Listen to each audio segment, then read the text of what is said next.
कि इस बार नीट 2025 का जो एग्जाम है, ठीक है, उसको 2 फेजेस में कराया जाए। ऐसा भी मानना है कि जो आपका नीट का प्री एग्जाम होगा वो ऑफलाइन होगा। नमस्ते प्यारे नन्हे मुन्ने बच्चों, नीट 2025 एग्जाम को लेकर एक बहुत बड़ी न्यूज सामने आ रही है कि नीट 2025 का जो एग्जाम होने वाला है उसमें बेटा आपका कुछ बड़ा बदलाव होने जा रहा है और नीट 2025 में आपका जो एग्जाम पैटर्न होगा उसके लिए कुछ एक तरह से बेटा विचार विमर्श चल रहा है कि इस बार नीट 2025 का जो एग्जाम है, ठीक है, उसको 2 फेजेस में कराया जाए। ठीक है, तो बहुत ज्यादा नीट एक्सपर्ट का मानना है कि इस बार आपका जो नीट एग्जाम होगा वो 2 फेजेस में हो सकता है। ठीक है, पहला फेज आपका होगा प्री और दूसरा आपका फेज होगा मेंस। ठीक है, तो प्री आपका जो हो सकता है बेटा, ये हो सकता है आपका बेटा ऑफलाइन ही हो। ठीक है, ऐसा भी मानना है कि जो आपका नीट का प्री एग्जाम होगा वो ऑफलाइन होगा और उसके बाद बेटा जब आप मेंस दोगे वो आपका ऑनलाइन हो सकता है। आप देख सकते हो इस बार बेटा कितनी ज्यादा गड़बड़ियां सामने आई हुई हैं,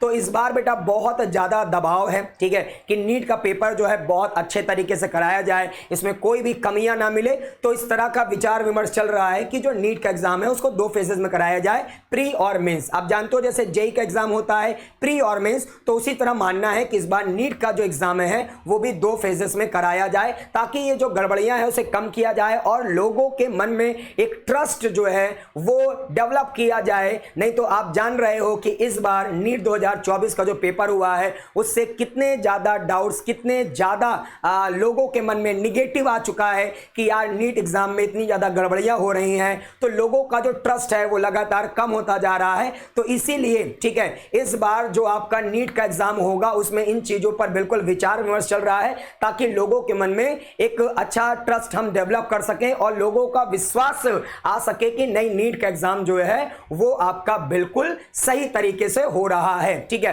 तो आप लोगों को क्या लगता है, क्या ये जो तरीका है इससे लोगों का ट्रस्ट डेवलप होगा, लोग विश्वास मानना शुरू करेंगे कि नहीं अब नीट 2025 का जो एग्जाम होगा वो बिल्कुल फ्रेश तरीके से होगा, उसमें कोई गड़बड़ियां नहीं होंगी? आपको क्या लगता है आप मुझे वीडियो में कमेंट करके जरूर बताइएगा और ऐसे ही लेटेस्ट न्यूज नीट से संबंधित मैं बेटा आप लोगों के लिए लाता रहूंगा। तो जय हिंद, जय भारत।